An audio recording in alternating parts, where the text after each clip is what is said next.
mtazamaji, ni tarehe 26 Agosti, siku ambayo imekumbwa na mengi ikiwemo yale ambayo yametokea kwenye ulingo wa siasa pamoja na ile hatua ya kumuondolea naibu wa rais William Ruto maafisa wanaomlinda. Vile vile kumetukia mengi yanayohusiana na masuala ya kijamii na vile vile kwenye sekta ya afya. Karibu mtazamaji, lakini kwanza kabisa tupate vipasho. And we are determined to fight hard enough. Uongozi wa mchakato wa BBI waelekea mahakama ya upeo kukata rufaa kuhusu uamuzi wa BBI. They have admission facilities here, so the patients are managed from here after the surgery. Hospitali ya kiwango cha 3 ya Uthiru Muthua yaingia kwenye historia baada ya kufanikiwa kufanya upasuaji. A narrative that these young men were taken to the forest, beaten, does not exist. Na sasa maafisa 6 wanaotuhumiwa kwa vifo vya ndugu wawili wa Kianjokoma wataka miili yao kufukuliwa ili uchunguzi kufanyika upya.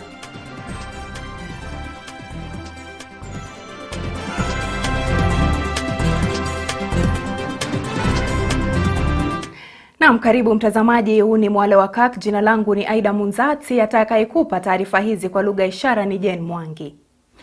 Siku 6 baada ya mahakama ya rufaa kushikilia uamuzi wa mahakama ya juu kuhusu uhalali wa kufanyia katiba marekebisho kupitia mswada wa BBI, kwa sasa jopo la BBI linaunga mkono hatua ya mkuu wa sheria ya kuwasilisha kesi katika mahakama ya upeo nchini ili kupinga uamuzi wa mahakama ya rufaa. Tunafungua Mwale wa Kirk na taarifa hii naye Cornelia Somusi. Nothing happened, they didn't give us a ruling, we'll still move to Supreme Court. If we can't get it, then we will have to start it afresh. Haya ndiyo yalikuwa maneno yake katibu mkuu wa Kotu Francis Watoli saa chache kabla ya mahakama ya rufaa kutoa uamuzi kuhusu mchakato wa kufanyia katiba marekebisho kupitia mswada wa BBI. Atoli amekuwa mstari wa mbele katika kupigia debe BBI. Hata hivyo, matamshi ya Atoli yalitofautiana na ile aliyekuwa waziri mkuu Raila Odinga, ambaye alisema kwamba hataelekea katika mahakama ya upeo kupinga uamuzi wowote ambao ungetokea katika mahakama ya rufaa. And we will also extend the time, we will appeal through our parliamentarians to extend the election by even either 1 year until we get BBI. Lakini hii leo mambo yalichukua mkondo mpya pale ambapo wenyekiti wawili wa jopo la BBI waliposema kwamba mahakama ya upeo ina nafasi na uwezo mkubwa wa kufanya uamuzi kuhusu masuala ya umuhimu wa kitaifa. We want to keep pushing because we are determined to ensure that some of the very novel proposals in the BBI are not lost. And if they have to be lost, it must be known that we made our best efforts to secure them. And that the promoters should proceed to the highest court in the land for a final word. Wawili hao wamelinganisha kampeni ya BBI na ile ya kutafuta fursa ya taifa hili kuwa na vyama vingi katika miaka ya 90. We therefore wish to inform the country that as a secretariat we shall be supporting the appeal of the Attorney General at the Supreme Court on BBI. All previous attempts have failed. It is impossible to constitute a new parliament without the solution to the gender equation. This needs urgent attention, and the solution of BBI is the only viable solution in our view. Kulingana na jopo hilo, mahakama ya juu na ile ya rufaa ilishindwa kupeana uamuzi wa kufaa kuhusu BBI kwa manufaa ya taifa hili. We believe that the Supreme Court has a wider and more encompassing mandate when dealing with the matters of great national interest. And people are getting very frustrated at the lack of sufficient opportunities and absence of social protection to the poor and vulnerable. The BBI has some viable proposals on how to create an economy that works for every Kenyan. Wenyekiti wa jopo hilo Junet Mohamed na Dennis Waweru aidha wameambia vyombo vya habari kwamba BBI ina uungwaji mkono wa zaidi ya Wakenya milioni 4.2 na ni vyema iwapo swala hilo litafuatiliwa hadi tamati. Kenyans deserve clarity on the basic structure doctrine. We feel that as it is, The judiciary has amended the Constitution of Kenya and written processes into it that Kenyans did not discuss or vote on it. Hatua hii ya jopo la BBI kuunga mkono juhudi za mwanasheria mkuu katika mahakama ya upeo inamaanisha kwamba taifa linaenda kushuhudia makabiliano mapya baina ya wale wanaunga mkono juhudi za kufanyia katiba marekebisho na wale wanaopinga. Cornelius Omuse, Mwale wa Kirk. Na tukisalia tu kwenye masuala hayo ya BBI ni kwamba baada ya kutangaza kuwa wataelekea mahakama ya upeo kupinga uamuzi dhidi ya BBI, uamuzi huo umeibua tena mwamko mpya wa kisiasa, ikizingatiwa kuwa BBI inapendekeza marekebisho ya katiba. Katika kile ambacho sasa kinajitokeza kama msukumo wa kisiasa, uamuzi wa mahakama ya upeo ndio pekee utakaoamua kikamilifu kuelekea uchaguzi mkuu mwaka ujao. Chris Sambu anaangazia safari ya BBI kufufuliwa tena na nguzo yake kwenye ulingo wa kisiasa.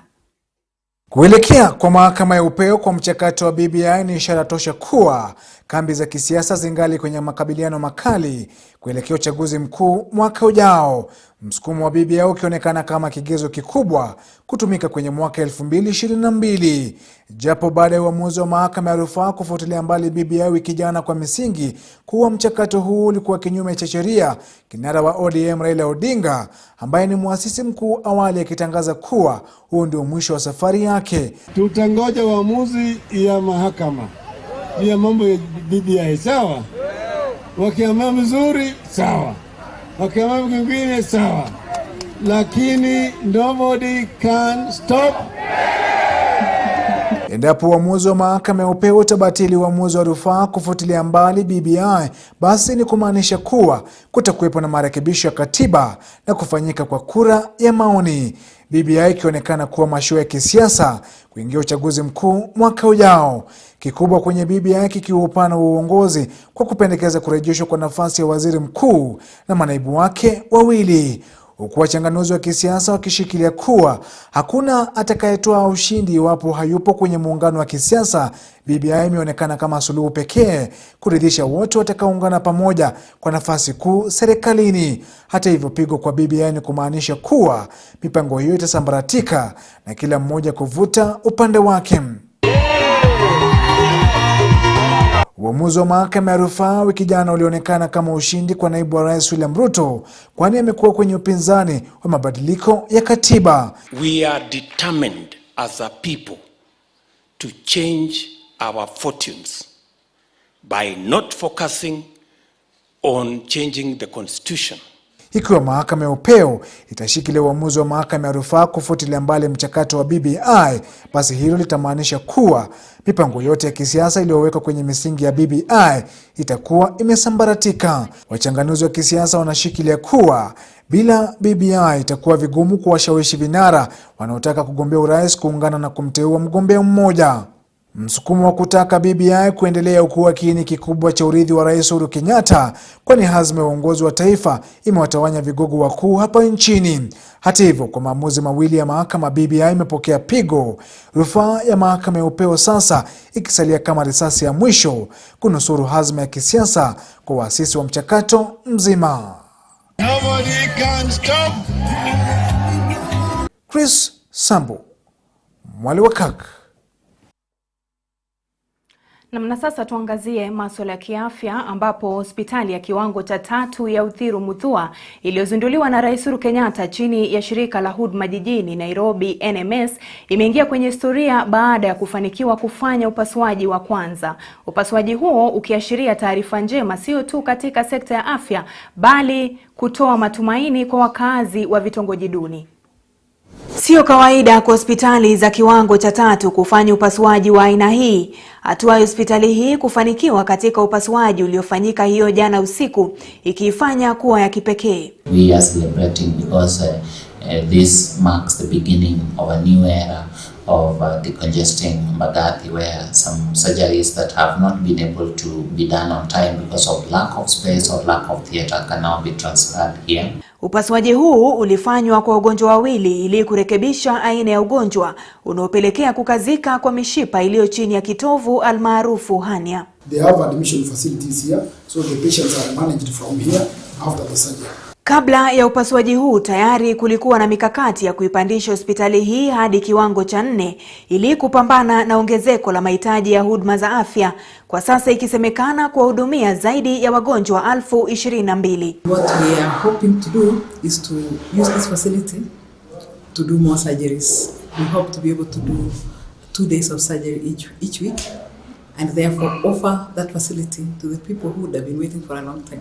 Uzinduzi wa hospitali hizi kwenye vitongoji duni ni jambo lililofufua matumaini kwa wakazi, haswa ikizingatiwa changamoto wanazopitia kupata huduma za afya. At least now this accessibility of these services within the community.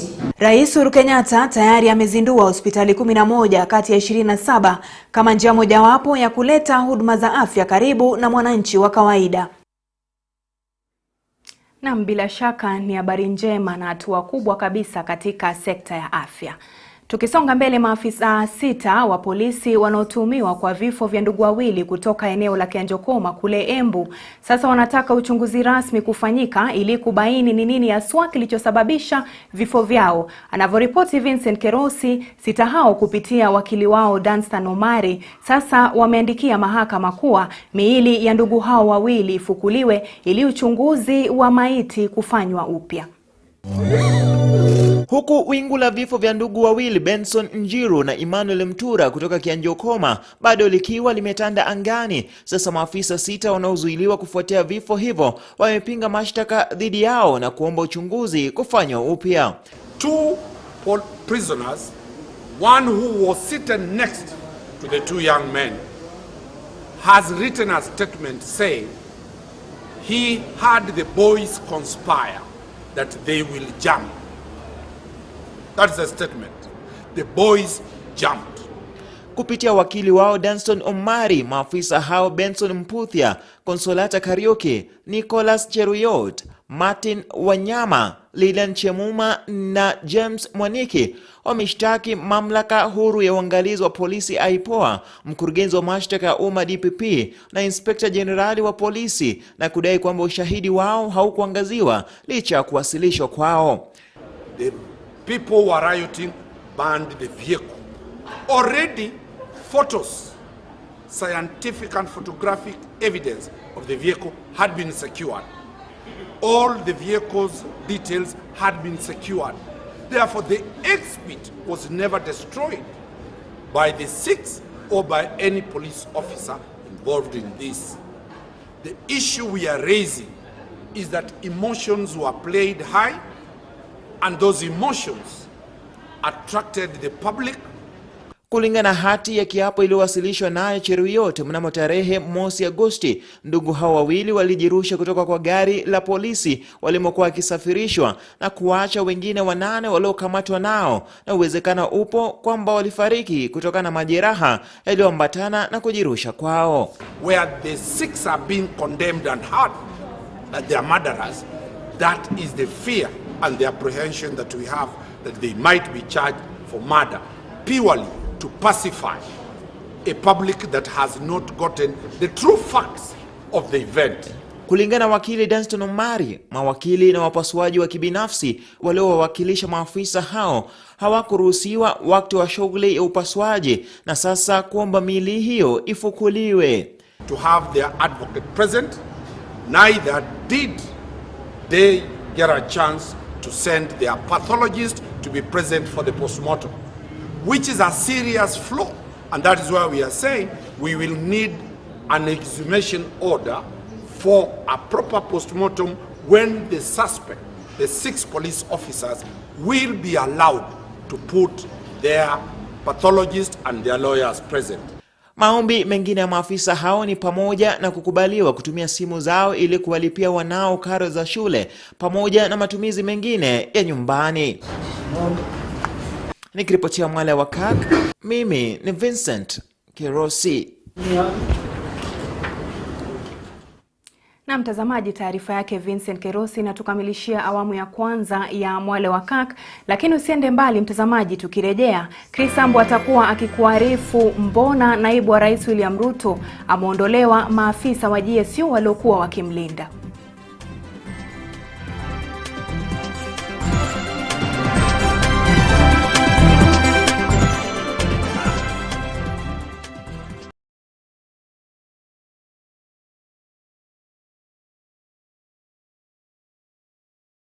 Health Nuggets features real people. I'm a survivor of stroke. I was totally incapacitated. Sasa kama hiyo nyumba yangu naona niliuza. Juu ya huyo mtoto nimpeleke Mathare. Lazima ujikakamue uone nani anaweza kukusaidia, umwambie ukweli yako.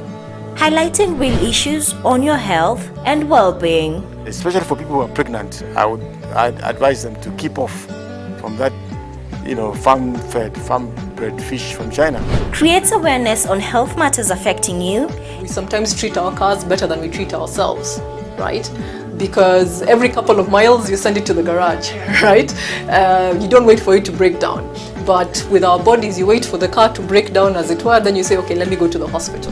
While good health is not something that you can buy, but be rest assured that health is wealth. Don't miss Health Nuggets every Monday at 7:30 p.m. here on Kirk TV. Your health matters.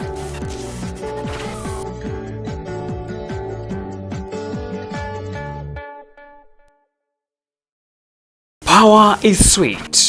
It's very, very difficult for you to find a regular person, yani mse wa mtaa, amepatiwa such a position. We saw the scandal at Kenya Power, we saw the scandal at the Treasury, at Mwale. Are those people youth? They united together because of their own businesses. Power tends to corrupt, and absolute powers corrupt absolutely. In our Africa culture, when you have food in the mouth, you don't speak. Are they eating? That's why the issue of impeaching the president stopped. This is Power Brief, where we major on politics. Pastors should not be seen leading a demonstration in the streets. We never saw the elders that came before us doing those things. Power Brief is now bigger and better. Every Thursday from 8 p.m. to 9 p.m. Join Cornelius Omuse, Edgar Kosgei, Edwin Kegoli, and a team of experienced political and governance analysts for powerful discussions on politics, governance and economy, only on Kirk TV.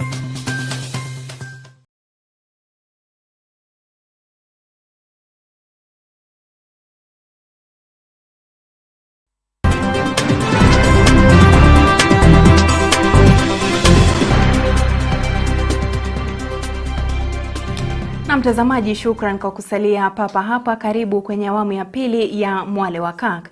Tukirejelea taarifa yetu kuu ni kwamba maafisa wanaomlinda naibu wa rais William Ruto kutoka kitengo cha GSU wameondolewa adhuhuri ya leo na kubadilishwa na wale wa utawala. Katika hatua ambayo imewadia, naibu wa rais William Ruto amekashifu kuondolewa kwa maafisa wake wa usalama, akisema kuwa kitendo hicho ni kinyume cha sheria. Katika tukio la adhuhuri ya leo, maafisa wa kitengo cha GSU wanaolinda makao ya naibu wa rais William Ruto katika mtaa wa Karen na nyumbani kwake huko Sugoi wameondolewa na ulinzi kwenye majengo hayo kuchukuliwa na maafisa wa utawala. Katika kile ambacho kimeibua swala kuu hii leo ni misingi ya mabadiliko hayo kufanyika, kwani Ruto amekuwa kilindwa na maafisa wa GSU. Katika taarifa yake, naibu wa rais William Ruto amekashifu hatua ya kubadilishwa kwa maafisa wa usalama wanaomlinda. Kwenye taarifa rasmi ya afisi wa naibu wa rais Ruto, akisema kuwa mapema hii leo alipokea taarifa kwa msimamizi wa usalama wake kuwa halikuwa amearifiwa kuondoa maafisa wa GSU. Taarifa yake Ruto ikiendelea na kusema kuwa ni kinyume cha sheria kumwondolea usalama wake, kwani kikatiba ni sharti alindwe. Ruto akisema kuwa huo ni uhasama wa kisiasa kumshurutisha. Inspector General wa polisi kwa taarifa yake akifutilia mbali madai hayo na kusema kuwa kubadilishwa kwa maafisa hao ni mojawapo ya mikakati ya kiusalama ambayo hufanyika mara kwa mara kwenye idara ya polisi. Msemaji wa polisi Bruno Shioso akithibitisha kuondolewa kwa maafisa wa GSU kwenye makao ya naibu wa rais William Ruto. Hata hivyo, tukio la kubadilishwa kwa maafisa wa polisi katika makao yake naibu wa rais William Ruto yameibua kauli kali kwa viongozi wanaomuunga mkono, ikiwemo wafuasi wake. Hapo ndio shida imempata rais wetu. Kwa hivyo asikasirikie naibu wa rais, hapana. Na sasa tuangazie yaliyojiri kwenye kaunti, tukianza na taarifa hii ya kilimo, ambapo Kenya itakumbwa na upungufu wa takriban milioni 360 wa samaki wa kuliwa ndani ya miaka 4 ijayo. Hii ni kulingana na katibu mkuu mratibu katika Wizara ya Kilimo Lawrence Omuhaka. Hata hivyo, bwana Omuhaka amesema kuwa tayari serikali kupitia wizara hiyo imeweka mikakati ya kupambana na upungufu huo wa samaki ambao huenda ukaathiri uchumi wa nchi. tuko na samaki wachache sana Kenya. Ndipo sasa wa China kutoka hapa na ndege ukienda China unachukua 11 hours. Lakini wanakuja na wanaweka samaki, wanavuka huko kwao and from ponds wanaweka kwa meli. Inachukua mwezi mmoja inafika hapa. Ikifika hapa tena ni bei rahisi kushinda sisi. Na tukielekea kaunti ya Kakamega ni kwamba wakaazi na viongozi wa eneo bunge la Ikolomani katika kaunti ya Kakamega wamelalamikia ongezeko la utovu wa usalama katika eneo hilo. Wakazi hao wanalalamikia kwamba hawana uhakika wa usalama wao na wanao aswa wakaazi wa jinsia ya kike ambao wamo katika hatari ya kunajisiwa baada ya visa kadhaa vya unajisi kuripotiwa. Tupate taarifa hiyo naye Cornelius Omusi. Location, shida yenye huwa inafanyika pale ya ukora ni kitu yenye imekuwa ya kuendelea. Lalama hizi zinajiri baada ya wanafunzi wawili pamoja na mwalimu kunajisiwa na genge la majambazi katika shule ya bweni ya Exceed kabla ya kuelekea shule ya upili ya Lusui na shule jirani ya Mulele kaunti ya Vihiga na kuiba mali ya maelfu ya pesa. Tunataka saa hii usalama uwe katika area ya Ibonda. Na sisi tuko tayari, tushaweka unihats, tunataka tu askari, tushachenga tushachenga mahali ya maji. Tunataka tu askari waingie pale ili hiyo mpaka iweze kulindwa, kwa sababu hii sasa ni corridor ya wezi wa ng'ombe. Wakiongozwa na mbunge wa eneo hilo Bernard Shinali, katibu wa muungano wa KNUT wa eneo la Malinya Kadias Liai na mwenyekiti wake Geoffrey Mulinya wamemlaumu waziri wa usalama wa ndani Daktari Fred Matiang'i na katibu wake Karanja Kibicho kwa kufeli kuweka kituo cha polisi sehemu hiyo licha ya hazina ya CDF kutoa ardhi ya ujenzi. Na sasa upgrade sasa kuanza kubomoa mashule kwa sababu hakuna usalama ambayo inahudumishwa area hiyo. Kuanzia leo wiki hii tunataka Land Rover ya patrol iwe inalala area hiyo. Wananchi hao wametishia kuandaa maandamano kulalamikia kukithiri kwa visa hivyo, huku akishutumu waziri wa elimu Profesa George Magoha kwa kusalia kimya kutokana na tukio hilo la kughadhabisha. Ikiwa serikali haitachukua hiki kitendo seriously, sisi tutachukua watu hapa tuandamane, tuende tuambie president wa Kenya ya kwamba kuna watu ambao wanafanya utepetevu katika kazi. Huu si utenda kazi mzuri na sisi tunafurahishwa. Cornelius Omuse, Mwale wa Kirk. Na sasa tuelekee kwenye kaunti ya Siaya ambapo serikali ya kaunti hiyo imesema kwamba itazidisha juhudi za kuwapa matibabu bila malipo wakaazi wa kaunti walio na matatizo ya macho. Kulingana na idara ya afya ya Siaya, zaidi ya wakaazi 1,100 wa kaunti hiyo wamekwisha faidi huduma hizo. Vincent Kerosi na taarifa hiyo kwa kina. Mojawapo ya malengo ya ugatuzi ni kupeleka huduma muhimu karibu na mwananchi, kubwa zaidi likiwa huduma za afya. Kaunti ya Siaya hasa imepiga hatua kwa hili, kwani wakazi wake wamefaidi matibabu huria kwa wale wenye matatizo ya macho. Leo hii idara ya afya kaunti hiyo inaandaa hafla ya kuangalia macho wakazi katika kituo cha afya cha Simenya, ambapo waandalizi wanasema kwamba hatua hiyo imekuwa ya mafao makubwa, kwani tangu mwaka 2015 upasuaji wa watu zaidi ya 10,000 umefanywa ili kurekebisha watu macho yao. We can say that we've seen so many good things happening to our people in terms of correcting those with the problem with their eyes. We can say that we've at least served about 100,000 people. Definitely we know that when somebody is blind, then you can't go to work, you can't go to school, you can't fend for your family. So and that is why we're always coming around to try and reduce the burden of blindness. Shalin Akinyi ni mmoja wa wale waliofaidi kutokana na mradi huu, ambaye mwanae wa miezi 9 Brighton Otieno sasa yaweza kuona tena baada ya upasuaji huo wa bila malipo, kwani hospitalini angeitishwa zaidi ya shilingi 25,000 ambazo zingekuwa kazi kuzilipa. Wakasema ako na shida ya cataracts and he needs to be operated in a theater. Akafanyiwa operation both eyes, but only one eye was successful and the other eye but yuko na shida kidogo, but they told me kuna lens inafaa waeke. Tamanio la wengi sasa ni kwamba miradi kama hiyo inayoongozwa na serikali za kaunti na mashirika binafsi ingeweza kusambazwa kote ili umma ufaidi zaidi. Nikiripotia Mwale wa Kirk, mimi ni Vincent Kerosi. Na mtazamaji, taarifa yake Vincent Kerosi kutoka kaunti ya Siaya inatukamilishia taarifa hizi za Mwale wa Kirk. Nimekuwa wako Aidah Munzatsi, kwa lugha ishara amekuwa ni Jen Mwangi. Kwa niaba ya wote waliofanikisha taarifa hizi, tunakutakia usiku mwema.